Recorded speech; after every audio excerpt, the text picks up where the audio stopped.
untied chaos. Part of a neural interactive simulation that we call the Matrix. You've been living in a dream world, Neo. This is the world as it exists today.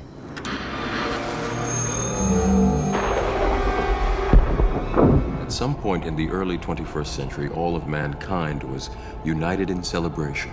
We marveled at our own magnificence as we gave birth to AI.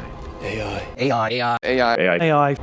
You mean artificial intelligence? A singular consciousness that spawned an entire race of machines. Change we're going to see over the next 5 years, 10 years, will dwarf everything that's happened over the last 30. We don't really know at present how we can make it safe. The company, of course, behind the artificial intelligence tool ChatGPT that has the potential to revolutionize how people work, shop, and interact. Can you give me a short description of yourself and then tell me what kinds of things can you do? I am ChatGPT, a large language model trained by OpenAI. I am capable of understanding and generating text and can answer a wide range of questions, as well as generate creative writing and text summaries. And the prospect is more than a little scary. This is a remarkable time to be working on artificial intelligence. But as this technology advances, we understand that people are anxious about how it could change the way we live. I believe that there will be far greater jobs on the other side of this, and that the jobs of today will get better. I think it's important, first of all, I think it's important to understand and think about GPT-4 as a tool, not a creature, which is easy to get confused. My worst fears are that we, the field, the technology, the industry, cause significant harm to the world. I think that could happen in a lot of different ways. It's why we started the company. It's a big part of why I'm here today and why we've been here in the past and we've been able to spend some time with you. I think if this technology goes wrong, it can go quite wrong. And we want to be vocal about that. We want to work with the government to prevent that from happening. Get to some troubling developments with regard to this OpenAI whistleblower. We can put this up on the screen. He was a former researcher at OpenAI turned whistleblower, and he has sadly been found dead in his apartment in San Francisco. According to authorities, they ruled his death to be a suicide. They say police found no evidence of foul play. In October, the New York Times had published an interview with Mr. Balaji. His name is Suchir Balaji, and he alleged that OpenAI had violated U.S. copyright law while it was developing ChatGPT, and he became so disturbed by what he learned about his allegations about their copyright violations and how unethical this was and how damaging it ultimately was to the entire internet ecosystem. He felt he could no longer remain at OpenAI. I have enough money. What I want more of is an interesting life, impact, access to be in the room for interesting conversations. So I still get a lot of selfish benefit from this. So if it's not about money, is it about power? Is it about control? I want to make my contribution back to human technological progress. How concerned is Sam Altman about annihilation, do you think? I think in reality he's not concerned about it. I don't trust OpenAI. Now, extremely closed source and maximizing profit. I don't understand how you actually go from being an open source nonprofit to a closed source for maximum profit organization. Today, we're tackling a seismic shift in the world of technology, the release of China's open source AI model, DeepSeek R1. For years, many believed that the race for AI supremacy was firmly in the hands of the established players like OpenAI and Anthropic. But with this breakthrough, a new competitor has not just entered the field, they've also seriously outpaced expectations. Here's the part that really upset the industry and sent the stocks of companies like Nvidia and Microsoft reeling. Not only does DeepSeek R1 meet or exceed the performance of the best American AI models like OpenAI's O1, they did it on the cheap, reportedly for under $6 million. And when you compare that to the tens of billions already invested, if not more, here to achieve similar results, it's cause for alarm. Because not only does China claim to have done it cheaply, but they purportedly did it without access to the latest of Nvidia's chips. If true, it's akin to building a Ferrari in your garage out of spare Chevy parts. And if you can throw together a Ferrari in your shop on your own and it's really just as good as a regular Ferrari, what do you think that does to Ferrari prices? Since DeepSeek's breakthrough over the past month or so, the entire space is moving faster than we have seen it move in a very long time. There's this test called Humanity's Last Exam. It's meant to measure how close AI is to true human-level intelligence. In less than 2 weeks, guys, the top performing model more than tripled its score, and 5 models now outperform what was recently the best result. All of this to say the competitive landscape is exploding. Robots are advancing rapidly, learning new skills, starting to work autonomously, and approaching mass production. There's incredible potential from giving people back their mobility to autonomously assembling habitats on the Moon or Mars. This robot dog from China has a lot of impressive tricks and technology. It costs much less than the top US robot dog, and China has shown off its other skills. Survivors called it Judgment Day.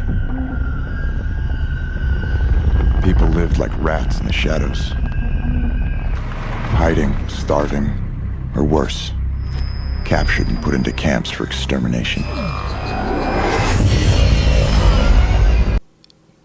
It could be terrible, and it could be great. It's not clear. Right. But one thing is for sure, we will not control it. Do you think that it's likely that we will merge somehow or another with this sort of technology and it'll augment what we are now?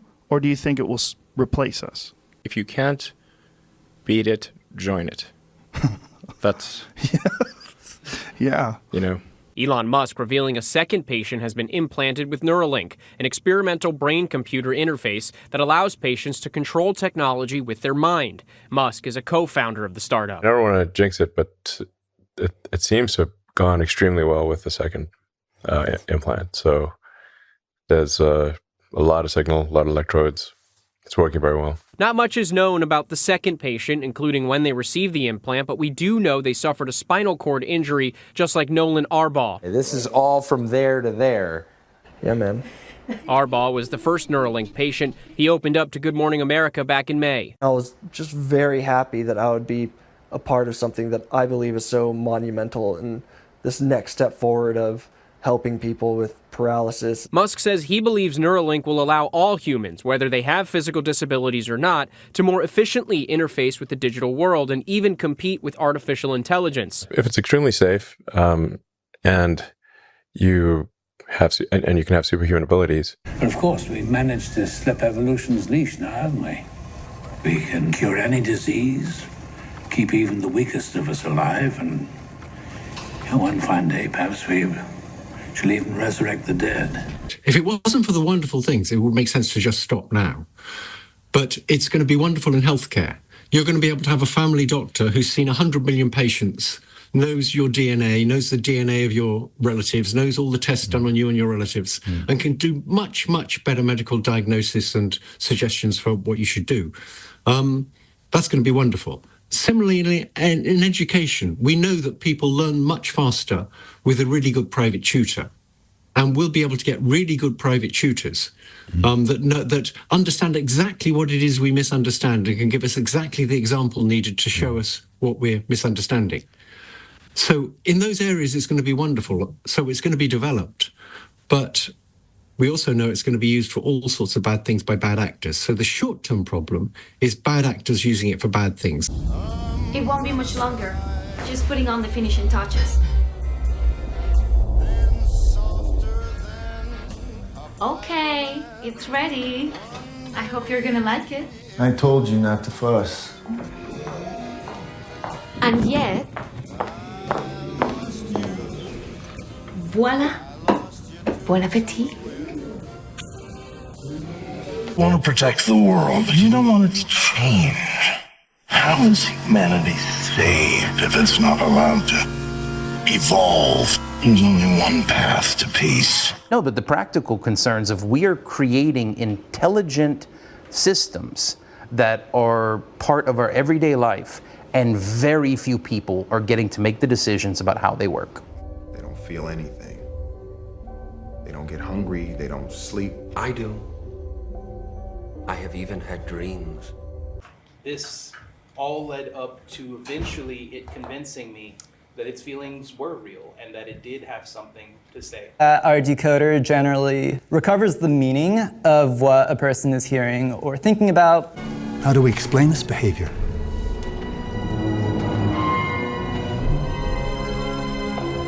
Random segments of code? Or is it something more? When does a perceptual schematic become consciousness? When does a difference engine become the search for truth?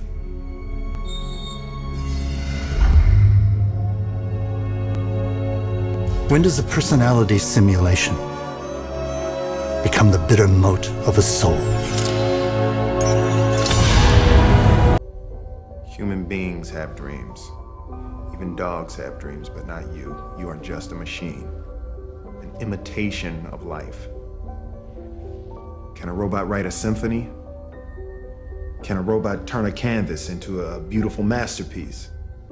There are artists that are using AI as a tool, and there are artists that want the people to understand more about AI.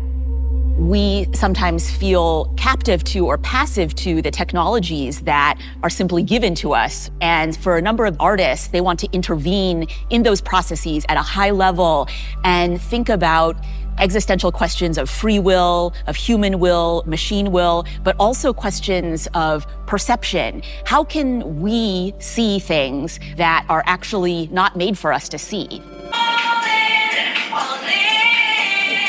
This may sound like Demi Lovato, but it's not. It's an AI-generated song created by YouTube's Dream Track tool, part of Google's latest experiments in generative AI. The company is partnering with record labels, including Universal Music Group, to create guardrails to protect artists' voices from being exploited and to enable them to profit from custom AI-created music. 9 big-name artists are participating and being paid for their participation by YouTube, from John Legend to Demi Lovato and T-Pain. Drinking tequila, hanging with my friends. Yeah, AI is crazy, bro. It's not really enjoyable to make music now. People enjoy. Why'd you say that?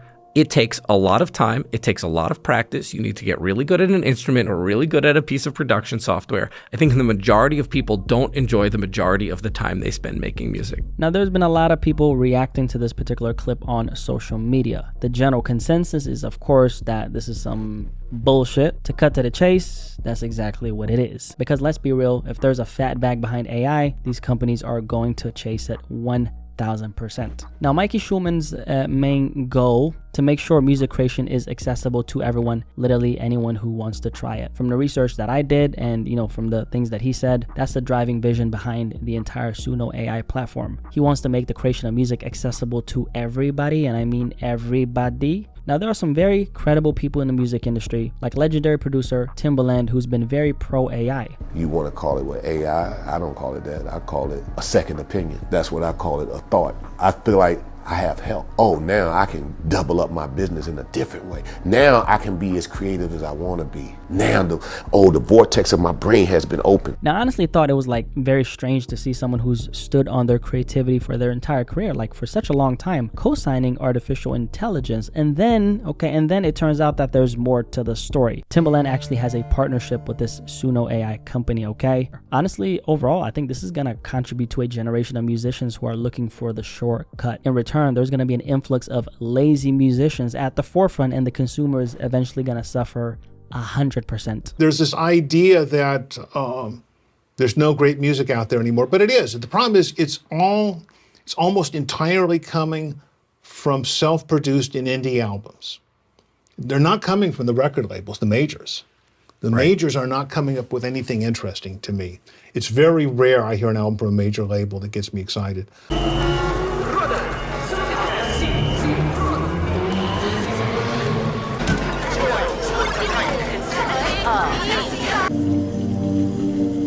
You look like a good show. Sometimes people say, oh, well, we just don't have to build in these instincts like self-preservation or desire for power or those things. The point is, no, yes, you don't have to build them in. They're going to happen automatically. The goals that are useful to have for pretty much any specific objective. And it doesn't matter if the AI is evil or conscious. If you are chased by a heat-seeking missile, you don't care if it has goals in any deep philosophical sense.